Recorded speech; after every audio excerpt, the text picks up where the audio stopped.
And we're back mga bok, it's Runway TV once again. At papunta po tayo ngayon ng Hulong Duhat para mamalengke.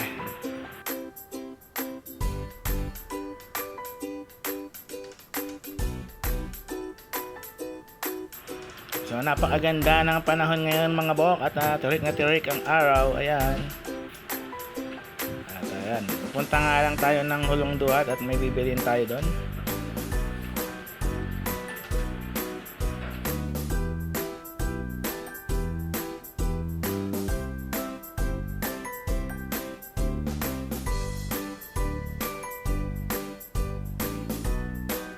At may biglang tumawid na aso rito mga bok. Ayan, nakita nyo. Oy, doggy, masagasaan ka dyan. Ang cute pa naman ng aso, Shih Tzu. Gala-gala lang sa kalye.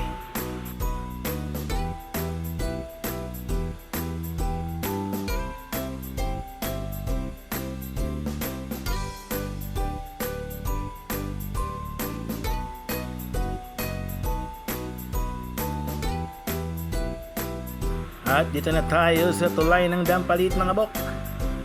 Yan, malapit-lapit na tayo sa Hulong Duhat Market. Ay, hindi pala tayo sa market pupunta. Doon lang tayo sa may malapit sa school. Mga bilihan ng gulay dahil bibili lang tayo ng sahog sa munggo. At magluluto ng munggo si Jeza. Kaya yan, doon lang tayo. May mga nagbebenta naman ng gulay doon para din na tayo pumasok ng palengke.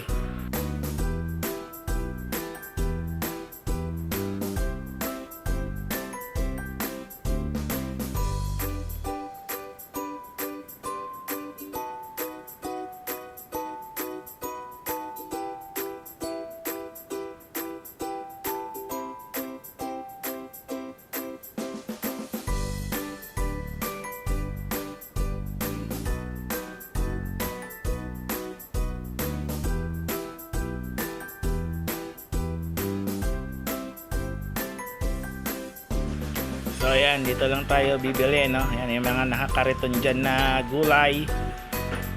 Pwede kayong bumili dyan. Dyan lang yung malapit sa school eh.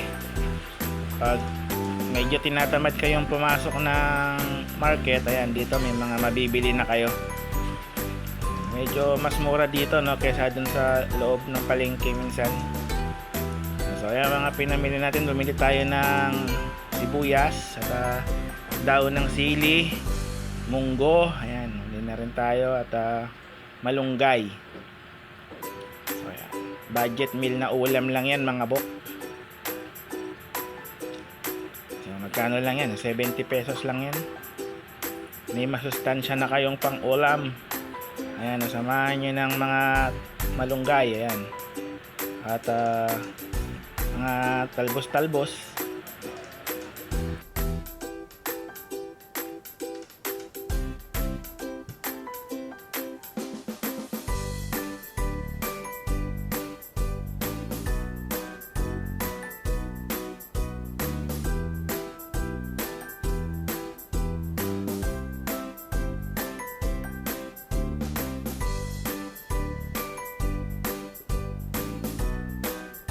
Ayan, kompleto na ang ating pinamili at back to home base na tayo mga bok. Ayan, ganun lang kadali. Hindi na kayo kailangan makipagsiksikan sa palengke. Dyan lang may mabibilan na kayong mga gulay dyan. Okay, let's go.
Mga ibon mga bok, oh. Katambay siya dito sa bagong gawang bahay. Ayan siya. Ibon. Ang ganda ng ibon na yan, oh. Gaabang yan ng isda. Ang galing mang ambush yan, eh. Doon siya nakatambay, oh. Mata niya siya. Ang talas ng mata niya nila. Basta may gumalaw sa tubig.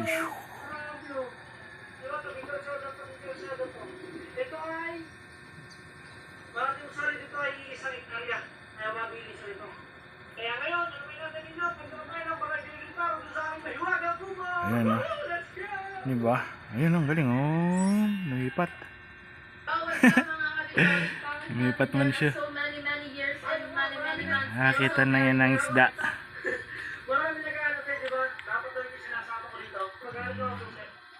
Kuha mo na siya susi doon, pinakatay siso. Bali, ito na pala yung tubo. Ano na mga bok, pumasok doon na sa loob ng bahay. Ay doon sa ilalim. Hindi na natin makita. Bye ibon.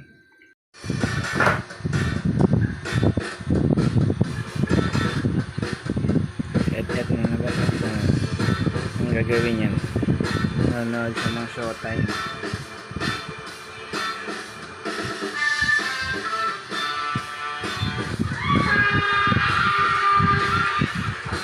What's up, Lobas?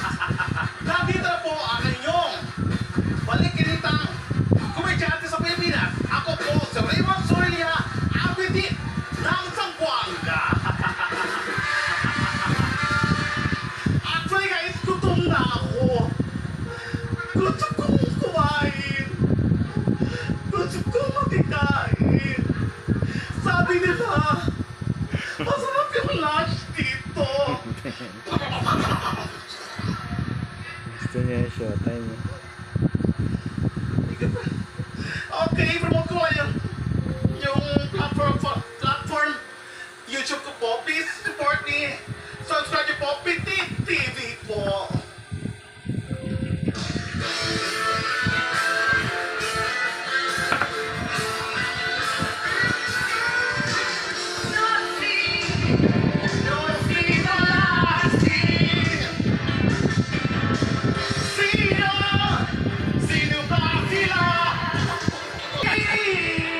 Gusto mo yan?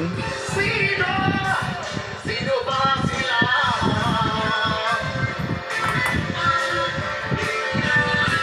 Ginulo na naman yung laptop ko. Matang ko. Please welcome to sa number 1, Raymond Soria, at Petit at Zamboanga. Hi, Petit! Ito po. Tawan-tawa si MC sa sila. Bakit? Kasi naawa yung ano po, naawa yung mga director, yung mga producers sa akin kasi Bakit ka malungkot? Laban lang kaya ako ang malaking talent Ha? ko. Eh, parang iba yung mukha. Eh? Dito ba lahat ng talent fee mo sa ilang buwan na to? Mahigit sa mga isang dekada Bakit po ka ito. naman malungkot? Sa Love Life. Yan. May love life pa. Sino naman ang pinakamabusok? Oo. Sa love life po, actually wala akong love life. Iniwan na. Meron akong Et. crush. Okay. May day ng sunset.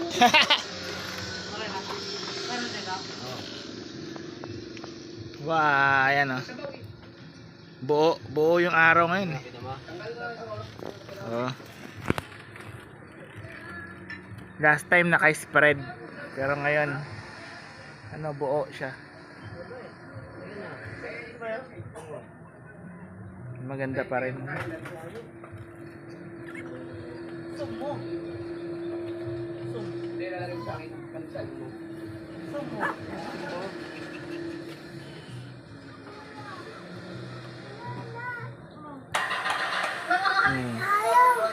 Natin yung ilaw, oh.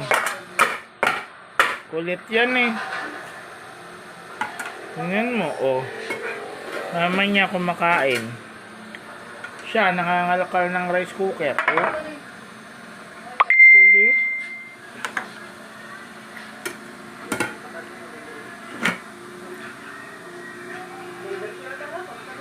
doon ka na sa duyan.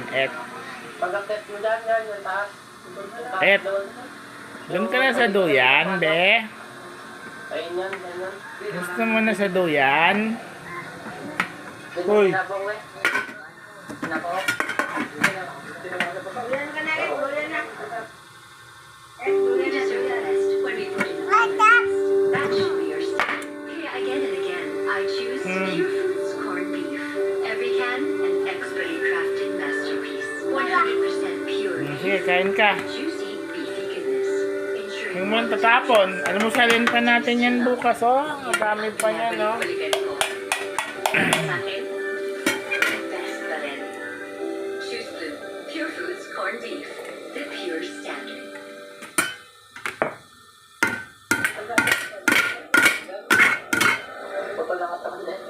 Kaduyan. Gawin na kaduyan. Babalat na ng malunggay. Tsurugi is a first lieutenant, Ng malunggay. so I am certain that he got the amount. Hindi naman ka siya. Tama yan. Kasi lahat yan. Konti lang yan. Kala mo lang marami. Hoy. Kabait. Laro ka track, oh. That soldier's face. Badali. I can see he's being serious. 2, 3. 2, 3. Oh. 2, 3. They become a 2, 3. battlefield. Yeah. Adi, magbalat ka ng malunggay eto. Doon na siya nga. Kaduyan na nga yan. Uy, lalagay ka sa duyan ni Ma. Kaduyan Sige. na. Hop. Et. Bago na naman.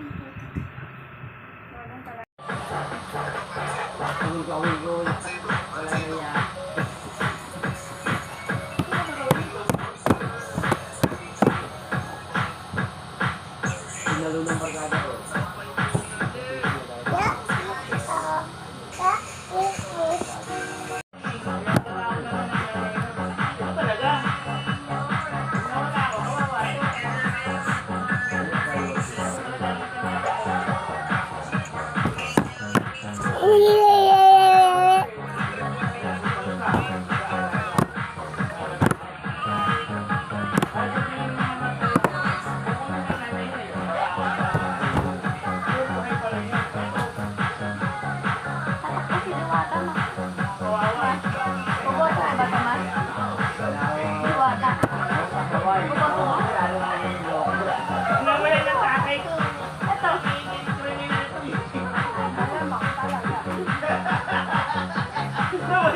Walang control yan. Walang control yan lang ito. And we're back mga bok. At this is Runway TV once again. And musta po kayo. At karugtong lang po nitong vlog natin nung nakaraan. No? So for today's vlog ay kailangan na nating ilipat yung yung wire ng ating kuryente, no, kasi yun nga, at magdidingding na yung kapitbahay natin, no. So yung wire natin ay pumasok doon sa loob ng bahay nila, kaya kailangan nating ilihis. So ayan, kinuha ko na yung pambayo dun sa kabila, no. So magbabaon tayo ng istaka saka panibagong poste dito sa labas ng yan sa labas ng, ayan, makikita nyo si Manong doon, naglalagay ng kahoy doon tayo maglalagay ng poste para masabitan ng ating wire. Ayan, so yun ang takbo ng vlog natin ngayong araw mga bok. So ayan, set up lang ako ng camera doon, tapos gawin na natin.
Mga bok, ayan at natayuan na natin ng bagong poste yung ating linya ng kuryente. Ayan. At nakalabas na doon sa kanilang bahay. Maraming salamat dyan kay na kuya. Tumulong sa atin mag ng poste, magtayo. So ayan. Ayan na siya. Hindi dingding na kasi sila, oh. Bilis matapos nung bahay nila.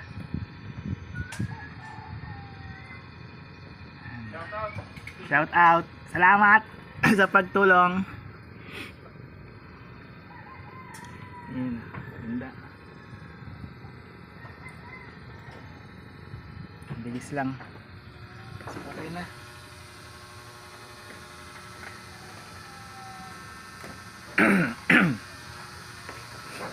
Ayan, no? Iniisip ko kasi mga bok, naglalagay na rin ng mga poste dito. So every Sunday gumagawa kami ng mga poste para sa pagkakabit ng sariling linya ng kuryente dito. Pero iniisip ko mga bok, pag may sarili ng linya ng kuryente rito, plano ko hindi ko pa rin naalisin to kasi 'di ba, pag if ever na mag-brown out yung linya dito, baka dun sa kabila hindi may kuryente pa rin tayo, 'di ba? Pang reserba ba?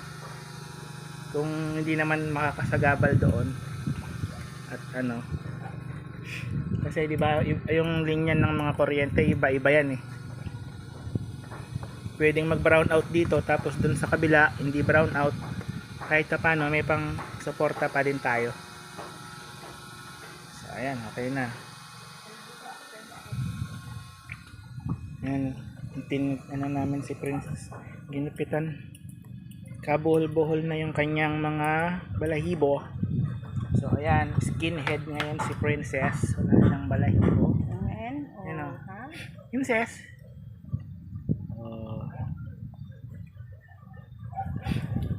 Ba, skinhead. Malabo. Ayan. Oh. Ganda, beautiful si Princess, oh. Oh. Ano? Mga pinagtatapon na pandesal ni Et. Dami.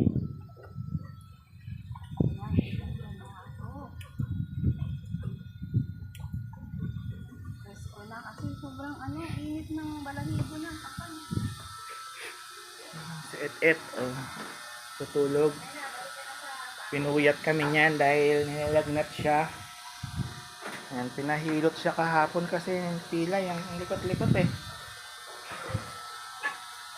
At salamat nga pala kay Kuya Melvin at ayan, binigyan tayo ng tuyo. Ayan, pang-almusal, tuyo, ang dami.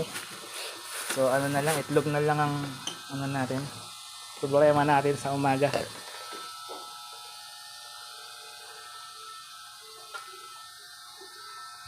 So ayun mga bok, dito ko nilang tatapusin yung ating vlog for today. At sana ay na-enjoy nyo pa rin yung ating vlog kahit raw vlog lang. At sa susunod, hanggang sa susunod na vlog mga bok, lagi kayong mag-iingat.